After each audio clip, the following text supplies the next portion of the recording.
Welcome again to the Purposes of God. This is presented by the Tribulation Network. Again, I am your host, Doug Krieger, and we'll be going right into the topic at hand. This is again video number 2.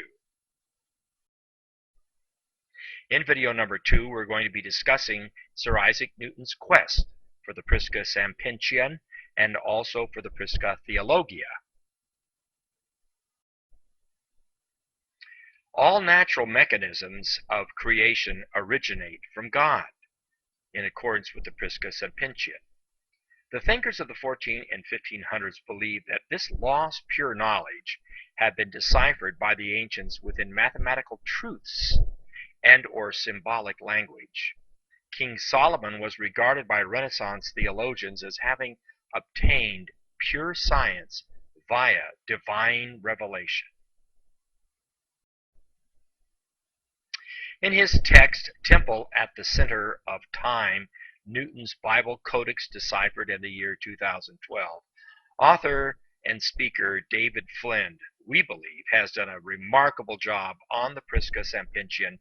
Though he is criticized by well-meaning scholars, he nevertheless has done a tremendous service to the study of the prophetic in communicating it to the world at large. Sir Isaac Newton, in his quest for the Prisca Sapientiam, affirmed that the distance between the Temple Mount in Jerusalem and the capital cities of the Gentile world powers historically affecting Jerusalem are supernaturally connected.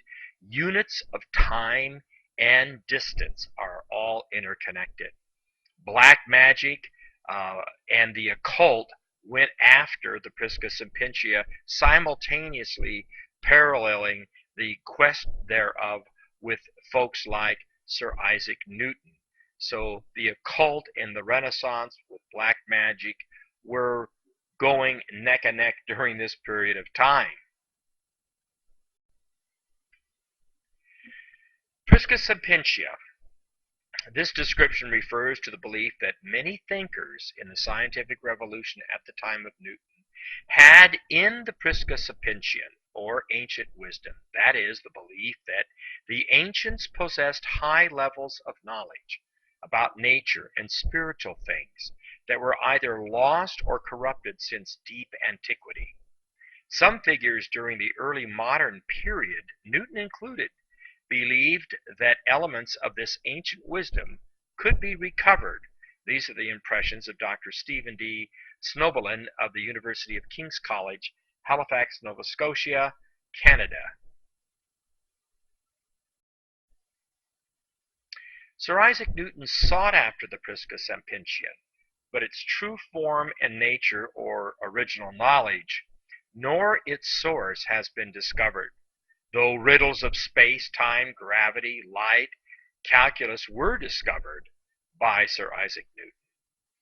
Newton studied alchemy for a symbolic key to unlock the Prisca Sapientiam from the ancients, but never discovered a unifying theme to all thought, but rediscovered the Prisca Sapientiam and embedded this information in his writings in addressing the laws of creation, with a desire that in a future age these discoveries would be revealed. Thank you, David Flynn, for those insights. Now let's go on to Prisca Theologia. It is the manifestation of prophecy recorded on the earth. It demonstrates God's control over time and space, the rise and fall of nations, and prophetic fulfillment. Time has a beginning, a present, and end. Therefore, time and distance relationships manifest in prophetic events throughout the past, the present, and into the future. Prisca Theologia. Central to Newton was the first religion was the most rational of all others, till the nations corrupted it. Only through revelation can one come to the knowledge of a deity, but by the fame of nature. Sir Isaac Newton's manuscript, Yehuda, 41, page 7R. Thank you, Professor Rob Iliff, for that information. Francis van Helmont, who was contemporary with Newton, 1614 through 1698, affirmed, quote, that great and undiscovered knowledge existed in the original Hebrew versions of the Old Testament. Again, from David Flynn, and also C. Helmut, The Language of the Prophets. When I wrote, according to Newton, my treatise about our system, I had an eye upon such principles as might work with considering men for the belief of a deity, and nothing can rejoice me more than to find it useful for that purpose.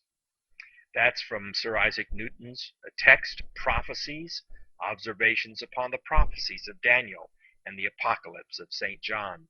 He goes on to say in Prophecies, Daniel was in the greatest credit amongst the Jews, till the reign of the Roman Emperor Hadrian, and to reject his prophecies is to reject the Christian religion, for this religion is founded upon this prophecy concerning the Messiah as found in the book of Daniel. That's in Newton's text, Prophecies, on page 24. In Observations upon the Prophecies of Daniel and the Apocalypse of St. John, Newton goes on to say in page 14, Daniel is most distinct in order of time and easiest to be understood, and therefore in those things which relate to the last times, he must be made the key to the rest. The folly, he goes on in Prophecies, pages 244 through 245, of interpreters has been to foretell times and things by this prophecy, as if God designed to make them prophets. By this rashness they have not only exposed themselves, but brought the prophecy also into contempt. The design of God was much otherwise. He gave this and the prophecies of the Old Testaments not to gratify men's curiosities by enabling them to foreknow things, but that after they were fulfilled, they might be interpreted by the event, and his own providence, not the interpreter's, be then manifested thereby to the world. For the event of things predicted many ages before will then be a convincing argument that the world is governed by providence. And our final slide here, with regards to Newton's contributions, he wrote a text called The Chronology of Ancient Kingdoms, and amended that text as well. Divine imagery, according to Newton, uses fixed rules, so any true understanding must involve a self-consistent interpretation derived from a set of precepts. He derived the laws of physics believing God follows set laws, and he assumes the revelations from God also follow set laws. Some of the revelations may find a dual fulfillment in both the first and second coming of Jesus Christ, he concluded. Now, in his text, The Chronology of Ancient Kingdoms, he believed that it was under divine destiny and bounded by time and space, proven by measurement, distance, and mathematical calculations. This ends our second video, and now we're going to go on to video number 3. Thank you.